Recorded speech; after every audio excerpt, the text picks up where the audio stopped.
Manang, pabili po ng tulong sa lakas ng katawan at alertong isipan, tsaka dagdag tatag. 14 pesos SRP lang. Lahat yan nasa Cobra Energy Drink. Now with Immuniplus with vitamin D and zinc with proper diet and exercise. Kaya pala #1 energy drink. Cobra Original and Citrus 14 pesos SRP lang. Cobra, the #1 energy drink. Pagluluha ng mata, nasolusyonan dahil sa eye solution ng Doc Alternativo.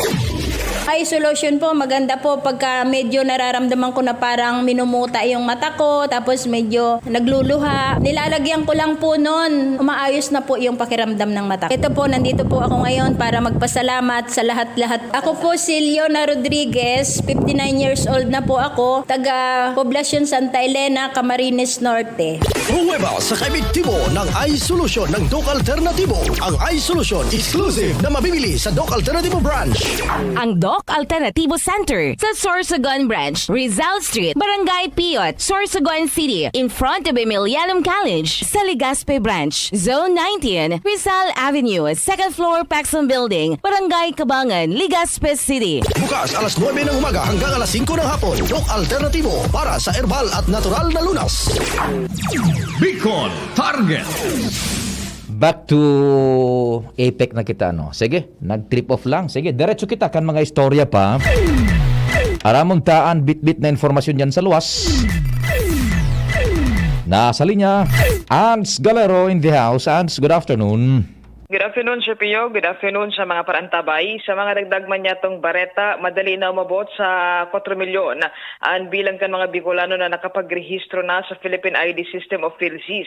Inian kinonfirmar ni Philippine Statistics Authority o PSA Bicol Information Officer Vlad Peraha kung sain susug sa indang record uminabot na sa 3,884,520 o 77.10% kan target nindang mga Bicolano ang nakaparehistro na sa PhilSys.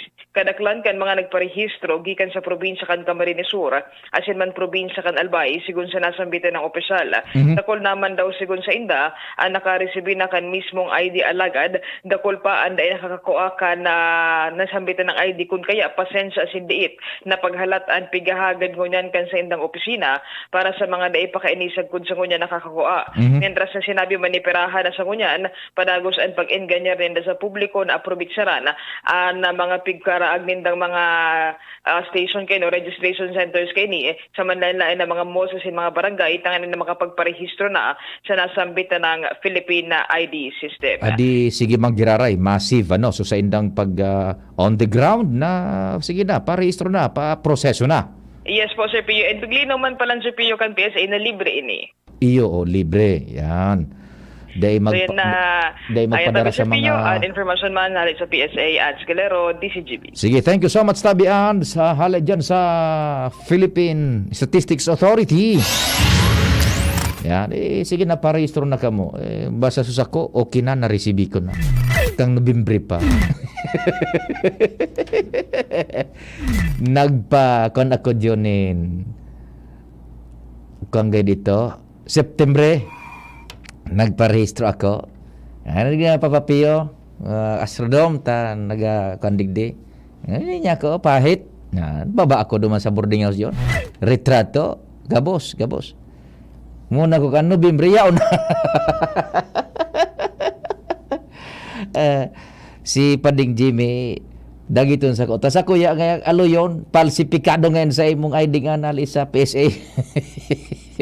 Si bataw ng pigibilang sa kuya dumbulang. Iyan pinagasabing mga koneksyones. Sa linya si Joshua. Joshua, maray na hapon. Go ahead. Yes, maray na hapon tabi Sir Pio, maray na hapon man sa mga paraan tabay para sa mga dagdag pang bareta, dainan na kanigar asin nahulog na sa kamot kan mga otoridad.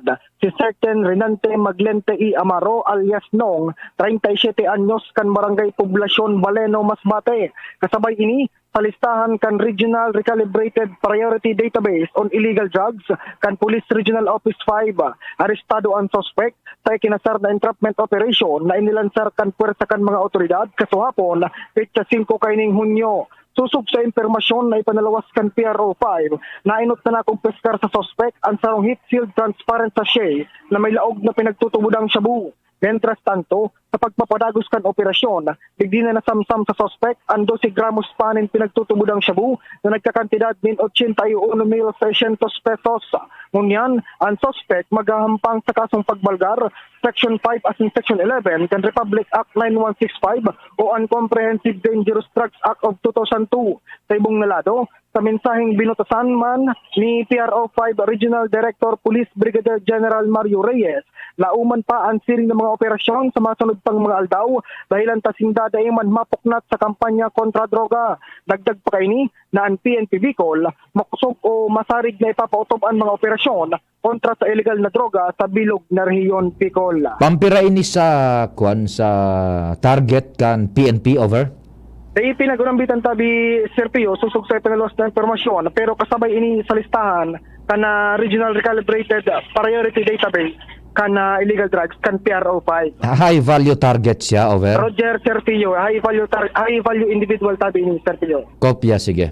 Yes, so yan tabi Sir Pio ang mga dagdag na informasyon halidigdi sa luwas Joshua Bino, DCGD. Salamat Joshua sa istorya. Hali dyan sa luwa. We're back na sa APEC Power. Nakul kitang mga istorya pakutan na kundi anong advice mo dyan? Isiper ko na so bag tanganing makakulukar pa yan ng mga commercials and paglaog ni Direk Edwin sa oras dahil kita ni na masyadong backlogs. Salamat kan sa inyo paghinanyog. Saga man po alas 9 tingog kan banuan. Ako po si Pio Fernandez. Mga kababayan, ang Office of Civil Defense 5 ay nagpapaalala sa mga